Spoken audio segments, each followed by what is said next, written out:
Hello and welcome to episode 5 of the Garage Bar.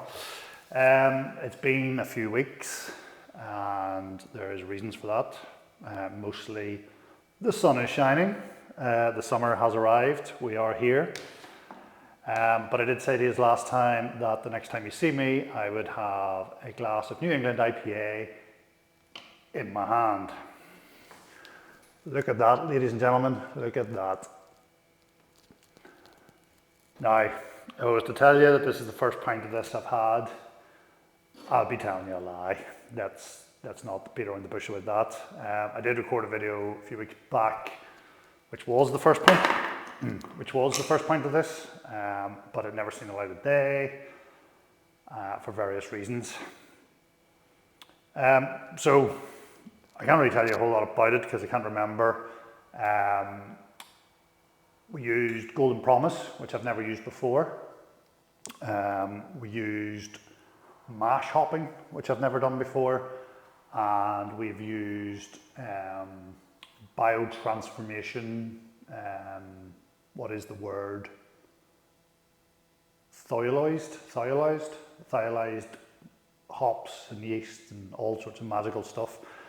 And the overall outcome is meant to be that this is a juice bomb. So, if you can remember, there is Citra, Sabro, Mosaic, and something else. I've got Idaho 7 in my head, but I don't think it is Idaho 7. But anyway, even from out here, as soon as I poured it, the fragrance, the aroma is just incredible. We've got lots of passion fruit. We've got a bit of grapefruit, some citrusy sort of notes going on there. But it is really inviting, particularly on a warm summer's day like today. When you go in, you just get that more amplified. There's a slight, I always get coconut off Sabro, and I'm just wondering, is there maybe a hint of that, or is that just in my head? I don't know. You can see the head hasn't really hung around for very long. I mean, there's God knows what grains in here. We've got the 2 different types of wheat, 2 different types of oats, Golden Promise, as I said. I've not really done a huge amount to try and maintain the head, but there we go. But it does look, when the head's sitting proud, you know, it's a nice white colour. You've got that lovely, look at that from the sunshine into that glass. It's just incredible.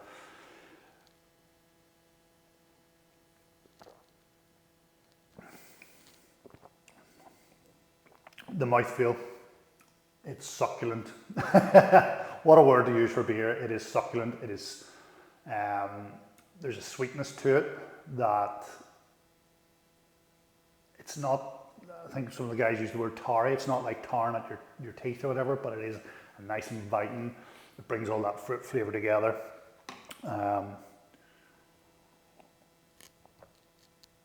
Obviously it's full bodied, absolutely full bodied. There's nothing like lactose or anything like that in it. It's all the bodies come from the grain and from the mash. And actually, unfortunately, I'm really disappointed I wasn't able to do grain the glass video on it, because as far as brew days go, nothing went wrong from memory. I don't think anything went wrong. It was incredible. It was smooth from start to finish.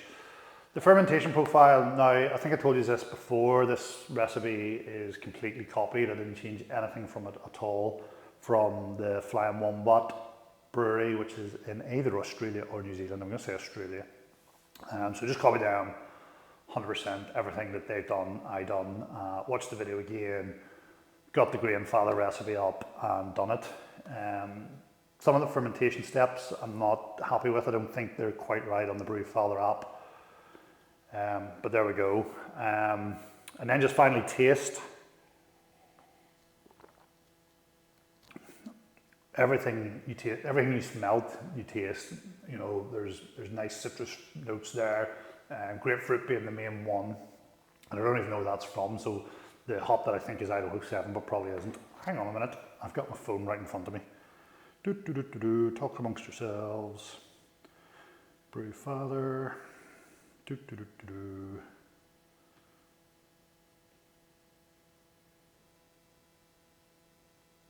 Mosaic, Sabro, Citra and Amarillo. So I'm not sure where the grapefruit's coming from. Certainly not the Sabro. Potentially the interaction between Amarillo and Citra, maybe, I don't know. There is, however, a slight bitterness to this, which I'm not happy with. The beer's perfect in every way, and if you set me this down as a blind taste test, I'd really love it, because you know me, I do like bitter beers. It's quite gassy too. I do like bitter beers, but this was meant to be void of any bitterness, so I don't know what I've done wrong there. Maybe a bit of hop matter has got in from the mash into the boil, and then that's just added a bit of, like, you wouldn't need a huge amount of bitterness to taste it in this, so that's potentially what has happened. So I think next time what I'll do is a hot bag in the mash, and I'll maybe only do it for the last bit of it or whatever, or the first bit of it. I think would be the best, because it's when the enzymes are doing all their sciencey stuff. But yeah, really happy with it. Very expensive beer to make, not gonna lie. There's thiolized Lupomax Amarillo and Lupomax Citra were quite expensive. I had Mosaic and Sabro lying about the house, so that saved a bit of cost. Yeah, but I'm really happy with the beer. As I said, just with that slight caveat of the bitterness. And that brings me on to, I think I maybe already discussed this in the previous video, but going forward, like most of last year, whilst I was moving here, a lot of the beers I did, you know, I had a 25 kilo bag of Pilsner. A lot of the beers I did were malt forward beers with very low hoppage, or if they were hopped, they were noble hops, sort of like lagers and stuff like that. Obviously the Irish Red and different things like that. And I got away a little bit from what got me into craft beer in the first place, which is your hopped IPAs. So I did the beer, which I was drinking in the last video, which is yet to be named, and it's nearly finished. But there's a reason I'm going to do a grain of glass on redoing that one, and there's a whole story around it, which I don't want to go into now. But it was hop forward. There's lots of sort of citrus orange, a bit of lemon flavour coming through in that. But we're not talking about that. And then obviously I've done this, which is hop forward. So I was thinking, you know what, that's what I'm going to do. That's going to be 2025. It's going to be the hoppy year. But over the last sort of week, 2 weeks or so, I've watched 2 videos. One is a channel that I hadn't subscribed to before, and I just happened across it. I think it came up as suggested, and it's an English fella. I'm sorry, I don't know your name. I'm sure you do mention it in one of your videos, but anyway, the channel name is Metalhead Mutt, and the video that I watched most recently was the British Strong, which looks like an incredible beer.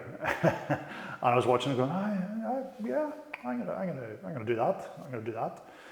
And then I watched a video, in fact I watched the next video before that, which was, this is a channel, I don't know if you watch any of my videos, it's Brew, so it's brew as in brew beer, B-R-E-W, and then brew as in iron brew, B-R-U. Fella's a Fifer, as far as I'm aware, from the Kingdom of Fife up in Scotland, or over in Scotland for me. Doesn't do frequent videos, but when he does do a video, it's well worth a watch. So I've been subscribed to him for years, and I've always found his videos very informative. And he did a wee heavy, sorry, I'll try that again, a wee heavy. Now we, in where I live in Northern Ireland and most of Scotland as well, is like small, like it's a small heavy, or like I'll be there in a wee minute, I'll be there in a short time, you know, that sort of way. And it just sort of makes me laugh a little bit. But again, it's another malt forward beer, and he made it sound incredible. And it plays into my thing where I think a lot of the British styles, you know, you've got your English bitter, your British strong, your wee heavy, your shilling beers, was it 20 and 30 shilling beers, and your Irish Red. I think they're all very similar, and they probably all originate from like 1 or 2 recipes that were brought over from wherever it was invented from, and have just been adapted because of what was available, what hops were available in the area where they lived. So like an Irish Red, my understanding is it originates in Kilkenny, and it's all, anyway. I really want to do those 2 beers. They both look absolutely incredible, but I've said I'm doing hop forward beers this summer, and I'm definitely going to stick to that. I'm going to go back in time, and I'm going to do Sierra Nevada Pale Ale and Punk IPA. They're going to be my next 2 brews. They're quite similar, so I might be able to do something where I can do them together or something like that. I don't know, but it'll be interesting to see how, because those 2 beers, I think most people, particularly in the UK, had one or the other as their sort of entry beer to the craft beer movement. For me, it was Punk IPA and then Sierra Nevada, but some people go Sierra Nevada, then Punk IPA. So then just obviously, it's been a couple of weeks, so there's a good few videos that I've watched since then. Big Banana Brewery, my friend from down the road there, Red Spider Rye. I watched that, and that reminded me, again, another malt forward beer. Stop it, guys. You're tempting me down the wrong path. Red Spider Rye reminded me that I actually haven't had a rye beer or a rye whiskey for that matter, in a long time. And I really like rye. I've done a couple of rye videos previously. My phone keeps turning off. I've got notes. I'm a professional. Yeah, I love rye. I've made a couple of rye beers myself back in the day. I love rye whiskey. I love rye beers. And I haven't had one either made or commercial in a long, long time. And I've actually seen the local off-license here does Rust Bucket, which is one of my personal favourites. So I think I'll be tempted very shortly on that one. Moving forward then, Brew a Bit, Rick Shaw. 2 videos I've watched his back to back. Milkshake IPA. Now we're talking, guys. Now we're talking. We can do a milkshake IPA. He did milkshake IPA with obviously a lactose addition and vanilla, raw vanilla pods scraped out. Something I've never used in my brewing at all. And like a lot of people do it, you know, you'll do a vanilla stout, you'll do vanilla milkshake, blah, blah, blah, blah, blah. But it reminded me of a beer that I did many years ago, which I copied from someone else who copied from, I think it was Brewdog actually done it originally. But it was a strawberry milkshake Citra IPA or raspberry milkshake Citra IPA. So that's locked in here for maybe something to do in the next couple of weeks. If I can get some lactose powder, I've got all the rest of the ingredients. I've got buckets of Citra. Yeah, I don't know why. So that's potential. That has potential. And then the second video I watched from Brew a Bit Rick recently was he drew 2 lagers and changed the yeasts on them. He used M24 on one of them and on the other one, and he done a comparison. If I'm being hypercritical, Rick, one of your beers had matured and lagered for a couple of months. The other one was nice and fresh. It wasn't a fair comparison. He did let one of them age then and try and catch up on the other one, but yeah, entertaining video as always from Rick. But I think if you're doing a fair taste test between the 2, they have to be given a fair crack, each of them. My personal opinion, I think one of the funniest videos I've watched, and this video only came out there in the last couple of days, the Ginger Brewers. Solidarity to the Gingers, by the way. The Ginger I cannot say that word, Brewers. They did Can We Make a Stella Artois clone? Hilarious. I don't know if you guys have been on the sesh all day or what the story with that is, but I was in absolute kinks of laughter watching the 2 of you. I'm absolutely gobsmacked that a beer actually came out of the back end of that brew day, because there's no way it should have. That was hilarious. Speaking of funny videos, can't talk about videos I've watched without name checking my friend from down the road again, Big Banana, surviving the brew day, brewing for dummies. I mean, I'm not even going to spoil that for you guys. Watch it. You know, one of those things where you say, if something can go wrong, it will go wrong. Yeah, watch that video. It's worth it for the swear counter alone. And if you subscribe to Big Banana, well, if you subscribe to Big Banana, you've already watched the video. But Stephen doesn't swear very often on camera. But he felt the need to put a swear counter down in the bottom corner. That's all I'm saying. That's all I'm saying. And then 2 videos I watched today, this morning, fresh off the press. Tube Dinos, or Dinos, I don't know what way you want me to pronounce that. He definitely is New Zealander. He is definitely a New Zealander. And he's doing a Cairo Citra Pale Ale. And that's a beer I'm really looking forward to listening to how it turns out. So the Cairo hops are obviously the ramped up alpha acids, and he's doing what looks to be a single hop beer on that. And then just finally, Pat's Brewery released a video this morning on a coconut stout. And again, I was watching it going, I haven't done a coconut stout, I haven't done coconut anything. But I am doing hop forward beers this year, so I am not looking at the stout at all. What else can I catch us up on? Oh, there's the small matter of Liverpool winning a record equaling 20th league title.